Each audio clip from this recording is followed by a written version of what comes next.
2021 ಏನು ಖಾಸಗಿ ಮಾರುಕಟ್ಟೆ ಪ್ರಾರಂಭ ಆಯಿತು. ಅವಾಗಿಂದ ಸತತವಾಗಿ ನಾವು APMC ಉಳಿಸ್ಬೇಕಂತೇಳಿ ಹೋರಾಟ ಮಾಡಿದ್ವಿ.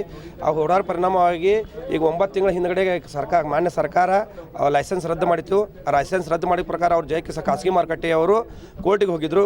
2 ಸಿಂಗಲ್ ಹೈಕೋರ್ಟ್ನಾಗ ಸಿಂಗಲ್ ಬೆಂಚು, ಡಬಲ್ ಬೆಂಚು, ಅದೇ ರೀತಿ KT ಒಳಗೆ ಈ 3 ಕಡೆ ಅವ್ರದ್ದು ಲೈಸೆನ್ಸ್ ಅಲ್ಲಿ ಡಿಸ್ಟ್ರಿಕ್ಟ್ ಬಗ್ಗೆ ಅವ್ರದ್ದು ಕೇಸನ್ನ ತಗೊಳ್ಳಿಲ್ಲ, ನಿರಾಕರಿಸಿತು.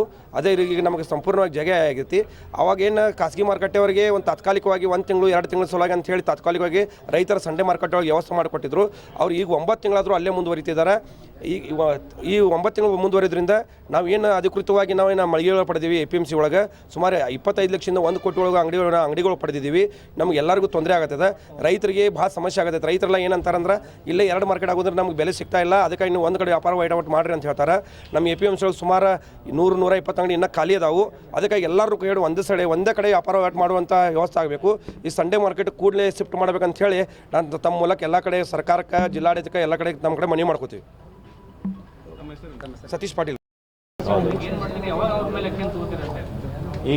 ಈಗಾಗಲೇ ನಾನು ಹೇಳ್ದಂಗೆ ಮಾಜಿ APMC ಅಧ್ಯಕ್ಷರಾದಂತಹ ಶ್ರೀ ಮಾನ್ಯ ಶಿವನಗೌಡ ಪಾಟೀಲ್ ಅವರು ಸವಿಸ್ತಾರವಾಗಿ ತಮಗೆ ತಿಳಿಸಿರುತ್ತಾರೆ. ಅದರಂತೆ ಕೋರ್ಟಲ್ಲಿ ಕೂಡ ಇವತ್ತು KTಯಲ್ಲೂ ಕೂಡ ನಮ್ಮ ಪರವಾಗಿಯೇ ಆಗಿರೋದ್ರಿಂದ ಮುಂದೆ ನಾವು ಅವರಿಗೆ ಇಲ್ಲೇನು ಸಂಡೇ ಮಾರ್ಕೆಟಲ್ಲಿ ತಾತ್ಕಾಲಿಕವಾಗಿ ಸ್ಥಳಾವಕಾಶ ಮಾಡಿಕೊಡಲಾಗಿತ್ತು, ಅದನ್ನು ಮುಖ್ಯ ತರಕಾರಿ ಮಾರುಕಟ್ಟೆಗೆ ಸ್ಥಳಾಂತರಿಸಿ ಅವರಿಗೆ ಸ್ಥಳಾವಕಾಶ ಮಾಡಿಕೊಡ್ತಕ್ಕಂತಹ ಕಾರ್ಯವನ್ನು ಆಡಳಿತಾಧಿಕಾರಿಯವರೊಂದಿಗೆ ಕೂತ್ಕೊಂಡು ಸಮಾಲೋಚಿಸಿ ವ್ಯವಸ್ಥೆಯನ್ನು ಕಲ್ಪಿಸ್ಕೊಡ್ಲಿಕ್ಕೆ ನಾವು ಕ್ರಮ ಕೈಗೊಳ್ತೀವಿ.